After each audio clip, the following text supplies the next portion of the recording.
Kerajaan Demak, lahirnya kekuasaan Islam di Tanah Jawa. Kerajaan Demak adalah kerajaan Islam pertama dan salah satu kerajaan paling berpengaruh di Pulau Jawa.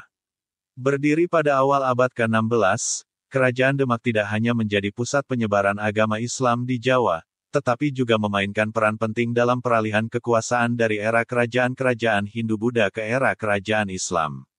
Artikel ini akan mengulas secara detail sejarah, kejayaan, dan faktor-faktor yang berkontribusi pada runtuhnya Kerajaan Demak.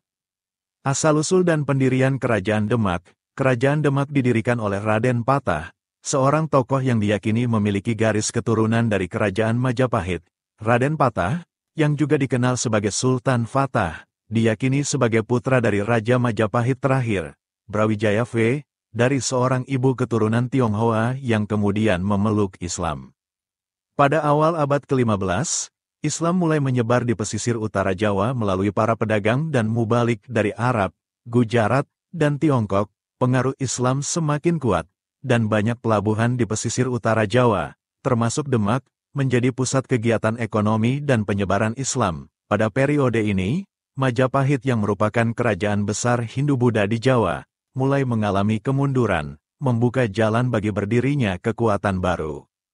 Sekitar tahun 1475, Raden Patah mendirikan Kerajaan Demak dengan Demak sebagai ibu kotanya. Berdirinya Kerajaan Demak menandai lahirnya kekuasaan Islam yang terorganisir di Jawa, menggantikan pengaruh Majapahit yang semakin melemah. Kejayaan Kerajaan Demak di bawah kepemimpinan Raden Patah dan penerusnya, Kerajaan Demak mencapai puncak kejayaannya dalam waktu yang relatif singkat. Demak menjadi pusat politik, ekonomi, dan agama di Jawa, dengan kekuatan maritim yang kuat dan pengaruh yang meluas ke seluruh Nusantara. Penyebaran Islam, salah satu prestasi terbesar Demak adalah penyebaran agama Islam di Jawa. Para wali yang dikenal sebagai Wali Songo, 9 wali, memainkan peran kunci dalam menyebarkan Islam di kalangan masyarakat Jawa. Masjid Agung Demak, yang dibangun oleh Raden Patah dan para Wali Songo, menjadi simbol utama penyebaran Islam dan pusat kegiatan keagamaan di Jawa. Ekspansi wilayah, Demak berhasil memperluas wilayah kekuasaannya dengan menaklukkan berbagai kerajaan kecil di Jawa dan wilayah sekitarnya. Di bawah kepemimpinan Sultan Trenggana, penerus Raden Patah, Demak mencapai puncak ekspansi dengan menguasai wilayah pesisir utara Jawa, termasuk Jepara, Tuban, Gresik, dan Surabaya. Perlawanan terhadap Portugis, Demak juga dikenal karena perlawanan militernya terhadap Portugis yang mulai masuk ke Nusantara pada awal abad ke-16. Pada tahun 1513, Demak melancarkan serangan ke Malaka, yang telah jatuh ke tangan Portugis, untuk mengusir mereka dari wilayah tersebut. Meskipun serangan ini tidak berhasil, perlawanan Demak terhadap kekuatan asing menunjukkan tekadnya untuk mempertahankan kedaulatan dan agama Islam di Nusantara. Sultan Trenggana dan puncak kejayaan. Sultan Trenggana, yang memerintah dari tahun 1521 hingga 1546, adalah Sultan ketiga dan dianggap sebagai pemimpin paling berpengaruh di Kerajaan Demak.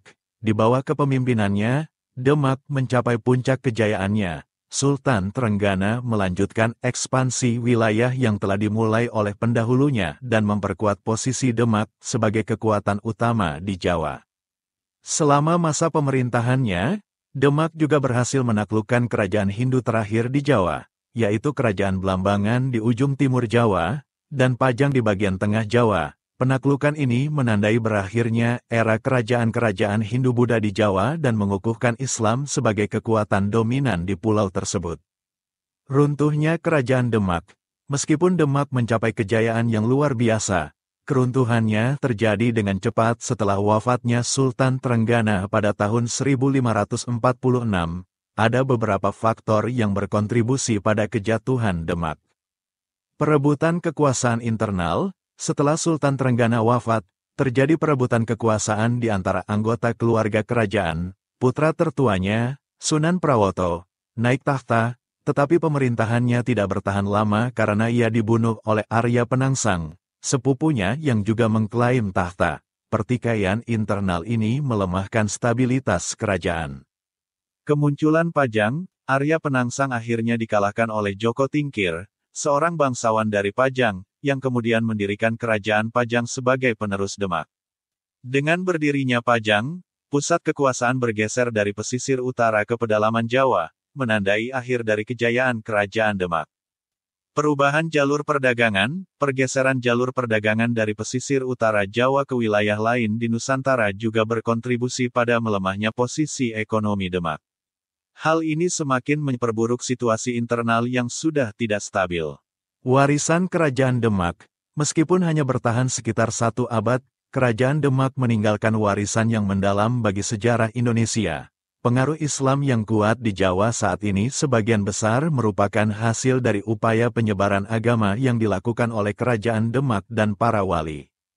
Masjid Agung Demak masih berdiri hingga hari ini sebagai simbol penting dari kejayaan Demak dan penyebaran Islam di Jawa. Selain itu, warisan budaya, seni, dan arsitektur Islam yang berkembang di masa Demak juga terus mempengaruhi kehidupan masyarakat Jawa hingga sekarang.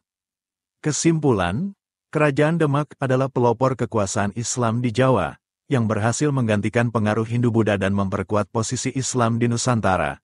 Meskipun kerajaan ini mengalami kejatuhan yang cepat, pengaruhnya masih terasa hingga hari ini. Kerajaan Demak bukan hanya pusat kekuasaan politik, tetapi juga simbol dari transformasi budaya dan agama yang mendalam di tanah Jawa.